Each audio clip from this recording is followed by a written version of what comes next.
What's going on, guys? PepperBelly here, bringing you some more Chivalry Medieval Warfare, playing on the map Ruins. I don't believe I've ever actually showed you guys this map. I don't think I've ever actually recorded a legitimate gameplay on this map and posted on my channel. I don't think I did. I could be wrong, but I'm pretty sure I did not.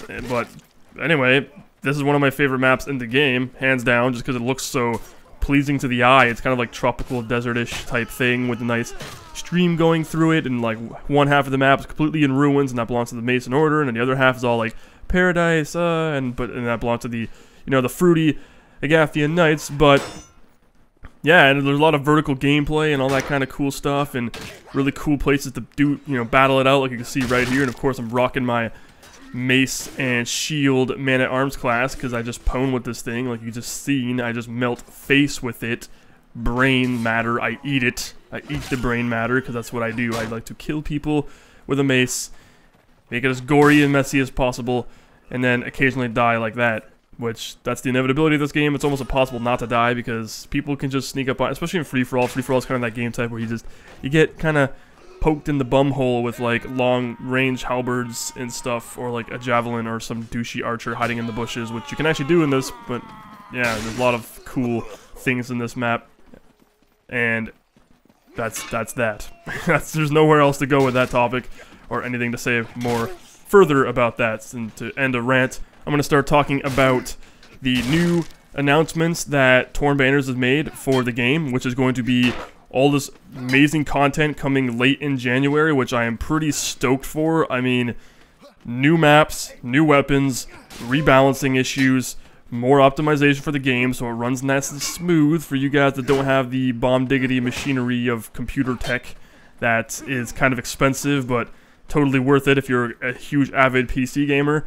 And even then, some of us still experience frame drops in this game, which can be kind of annoying. But anyway, there's more optimizations and a lot of new shit coming inbound. So I'm pretty much going to talk about it and give you a little bit more insight. So for those of you that don't even know about the announcements or haven't been following Torn Banners closely like most people do, the average person who's out there kind of just like, meh, I play Chivalry, it's fun. Well, I'm going to give you some information as to what you can expect within the next month and a half.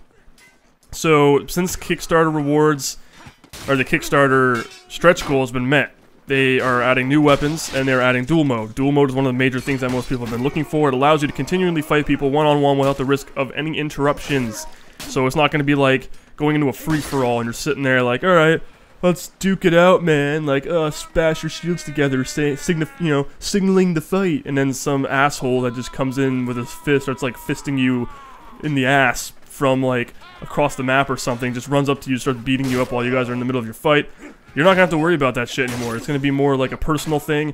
I don't know exactly how it's going to work. I'm not sure if it's gonna be like server dedicated, where basically like it's just a specific map where one-on-one, I guess, like, or they're gonna have it maybe so it's kind of like a leader or a ladder, kind of like leaderboardish ladder type deal where you play the victor and stuff like that, and just it's uninterrupted and people can spectate and watch it. And it's kind of, I don't know exactly how they're gonna do it. There's a lot of ways that, yeah, that was a double kill right there. That was pretty fucking awesome. And pretty much like, I don't know exactly how they're gonna go about doing it. All I know is it's gonna be good, because doing actual duels in this is gonna be great when there's no interruptions, because a lot of people, you can find servers where people are cooperative, but the vast majority of the time, there's gonna be that one guy that always joins who's just a complete asshole and likes to annoy the shit out of everybody. And hopefully we will not have that problem when it comes to duel mode, which we won't, because they specifically say that. No interruptions, blah. There you go. Moving on, the new maps. They have Team Objective now, and they have a new map that they actually show, which I'll probably provide a link to this page on their blog, on their website, giving you some more details. It's called Citadel, and it looks pretty goddamn awesome. It's all like hellish looking. There's a volcano in the background erupting and like lava pouring all over it. Kind of makes me feel like that one map from Age of Chivalry, the mod on Half-Life 2, where you're kind of like running around, there's lava all over the place, and you're like, it's kind of like Helm's Deepish slash, just evil feeling, and it's going to be really cool. The Masons are going to be down there like, Agatha sucks, fighting each other. It's going to look really great. I love maps like that. It kind of adds a little bit more fantasy side to the game without being all like magical and spells and really gay stuff and shit like that. It's gonna still be the same game, same core realistic experience, but within cooler, more exotic locations, essentially, and it's going to be kind of neat to see. They have a variety of other maps that are going to go along with that, too, and I'm pretty pumped because they're having Capture the Flag now, which is something I'm really pumped for. Capture the Flag back in Age of Chivalry was actually really fun, and it wasn't really Capture the Flag. I don't know if it was like, you had to capture the flag and run back and burn their flag or something like that, and desecrate it by like running through the streets naked with it or something. I don't know exactly how it went down, but it was pretty cool, and I was pretty interested in the fact that they actually are going to do that, and it's going to be really, really fun. It's something different compared to like Last Team Standing and Team Deathmatch, which get pretty stale because there's no really dynamic way to play. Like, it kind of just, I don't really know how to explain it. It kind of just gets boring and repetitive because all you're doing is slaughtering things, but that's really fun too. But obviously, for those that like objectives, like something to do that kind of enhances the experience even more, kind of gives you more of a purpose as to why you're killing off your enemy, why you're going into this big-ass battle. Kind of like Team Objective, where it's, well, it's significantly more fun. And to me, Team Objective is probably the best game type in this game, hands down. Although it is fun to play Last Team Standing because it's always nice to see the remaining top players staying at the bottom of a fight, you know, like everyone kills each other as like those last guys standing still.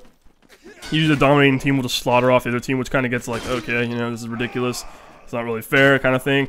Team Deathmatch is kind of just like killing all over the place, and then free-for-all is kind of just like the same thing, but free-for-all is a clusterfuck. I'm not going to get into that because it can kind of get ridiculous at points, but objectives kind of like enhance the experience because it gives you something else to worry about other than just having to fight people and kill them, and it gives you more purpose to why you're doing it. I don't know how to explain it. It kind of makes you feel like you're fighting for something, and that kind of brings out more aggressive play in people and more teamwork and more coordination, more just savage brutality, I guess you can say. It's a lot more, I don't know, you probably just know what I'm talking about because I can't really describe it in words because you kind of just feel it. It's something you feel while you're playing the game.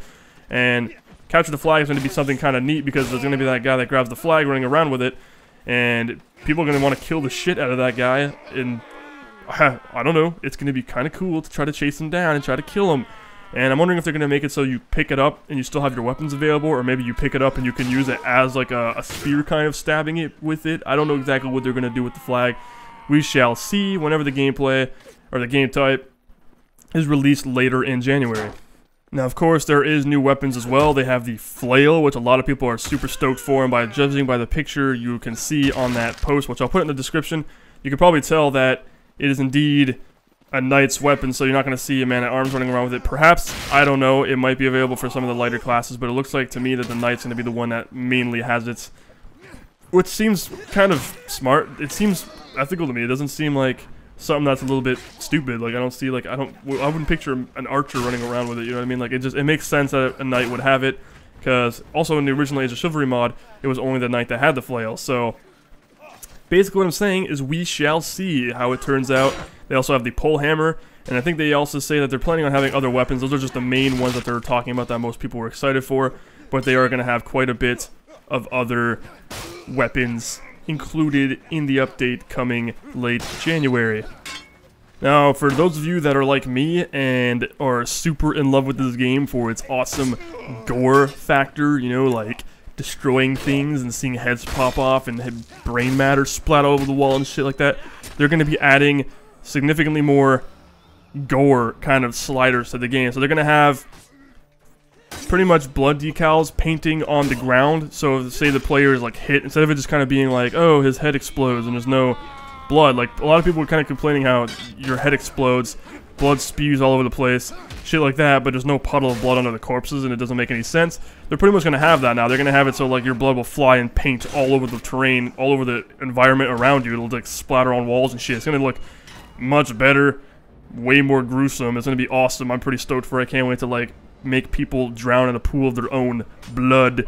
And of course then there's going to be the ragdoll lane slider, which you can adjust the ragdoll effects and whatnot, and I don't know what that's going to do exactly. I don't know how ragdoll specifically can enhance the gore factor, because that's what they were kind of gearing it towards, but either way it's going to be a lot messier and a lot more fun, and I'm pretty stoked for it.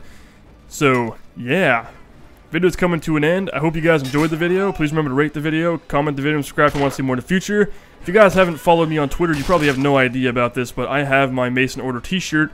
For those of you who have followed me on Twitter, have probably seen my post, or my tweet, and I have a picture of my shirt that I received by Torn Banners. Kind of nice shirt. They also retweeted it on their main page, or on their main Twitter thing, you know, tour banner Twitter. Anyway, basically the bottom line is follow me on Twitter also so you can get some more informative things from me. Yeah. Take care, guys.